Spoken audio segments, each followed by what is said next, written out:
টাইমের সাথে তো কথা হয়, সাকিবের সাথে অনেকদিন কথা হয় নাই। টাইম আমার খারাপ লেগেছে তুই কিভাবে ডাইরেক্টলি বলতে আমাকে না বলে। যেই সংস্থাতে আপনি সম্মান পাবেন না সেখানে আপনি কেন যাবেন? কে আমাকে সম্মান দিবে না দিবে এটা তো আমি কন্ট্রোল করতে পারি না। মাহবুব ভাইয়ের আমি একদিকে বোকা। টাইমের সাথে তো কথা হয়, প্রায় প্রতিদিনই কথা হয়, বলতে গেলে অবশ্যই কথা হয় বিভিন্ন কারণ। কেন আমাদের ক্লাবের তো একটা দায়িত্বে আছেই, ও আমাদের এখানে একটা ক্লাবেরও যেহেতু ওর সাথে কথাই হয় প্রতিদিন, এমনিও কথা হয়, সঙ্গে কোয়াবের মিটিংয়েও দেখা হয়েছিল, দেখা হয়েছে, কথা হয়েছে।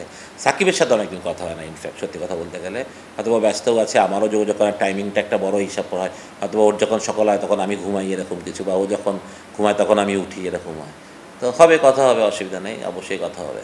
We are very easy with it. তামিমকেও আমি কথা বলেছি, ওই পর মুহূর্তে আমার সাথে টাইমের কথা হয়েছে। বিকজ ওই ইন্টারভিউটা এমন টাইমে দিয়েছি যে আমি জানতাম না আমাকে এরকম প্রশ্ন করা হবে, বা টাইমকে আমি যে জিজ্ঞেস করবো সেই সুযোগটাও হয়নি। তো মানে আমি যতটুকু যেটা ইন্টারভিউ দিয়েছি আমি মনে না করি না আমি খুব একটা খারাপ বলেছি কথাগুলো, কারণ আমি তামিম সাকিব আমার খুবই প্রিয় দুটো ছেলে এবং ওদের বেড়ে ওঠাটা আমি দেখেছি। সুতরাং ওরা যখন যদি এরকম কিছু বলে সেটা তো ওরা আমাকেই বলতে পারতো আগে, কারণ ওরা আমার সাথে এত ফ্রেন্ডলি বা আমি ওদের সাথে এত যোগাযোগ আমার।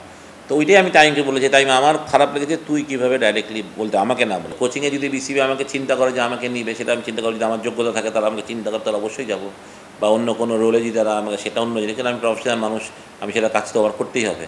বাট না নিলেও কোনো সমস্যা নেই, আমি আমার কোচিং নিয়ে ব্যস্ত আছি, ক্রিকেট নিয়ে ব্যস্ত আছি, সুতরাং আমার মনে হয় এটা কোনো বড় ডিল হবে আসলে। যেই সংস্থাতে আপনি সম্মান পাবেন না সেখানে আপনি কেন যাবেন?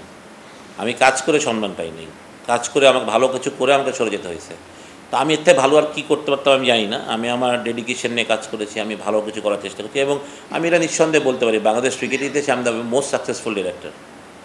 আমার উপরে কোনো ডিরেক্টর হওয়ার কথা না সাকসেসের দিক থেকে। কেন? সেটা যেই আসুক, বিকজ আমি আমার আন্ডারে বাংলাদেশ আন্ডারিং চ্যাম্পিয়ন হয়েছে, ওয়ার্ল্ড কাপ চ্যাম্পিয়ন হয়েছে, বিশ্বকাপ বাংলাদেশ কোনো লেভেলে কোনো জায়গায় কোনো ইভেন্টে বাংলাদেশ ওয়ার্ল্ড কাপ চ্যাম্পিয়ন হয়েছে। তো এটা অনেক বড় একটা ইস্যু যে আমরা ওয়ার্ল্ড কাপ চ্যাম্পিয়ন হয়েছি, সেটা আমার অধীনে। দুইটা এশিয়া কাপ চ্যাম্পিয়ন হয়েছে বাংলাদেশ, সেটা আমার অধীনে। তা আমি তো বলতেই পারি আমি one of the successful director. But আমি ওইভাবে বলতে চাই না, বাট আমি বলতে চাচ্ছি তারপরও এই দুটা ছাড়াও আসলে এই দুটো তো রেজাল্ট ওরিয়েন্টেড, তাই আমি কথাটা বলতে পারলাম। বাট এছাড়াও ধরেন আমি যেসব কাজ করেছি বিসিবিতে, আমাকে কোনোখানে দেখাতে পারুক যে আমি একটা ভুল কাজ করেছি, বা আমি যেটা বললাম কাজ করতে আমার অনেক সময় ভুল হতেও পারে, বাট আমার ডিসিশন মেকিং কোনো ভুল ছিল, বা বিসিবির ক্রিকেট ডেভেলপমেন্টে কোনো ক্ষতি হয়েছে।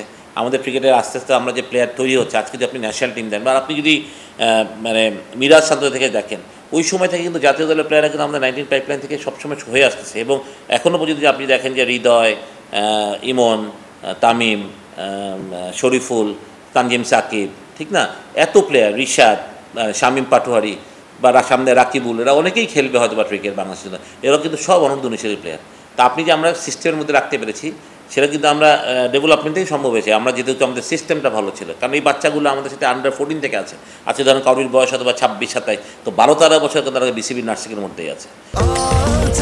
স্বাস্থ্যকর অল টাইম হানিকম, সব সময় অল টাইম হেলদি লাইফ।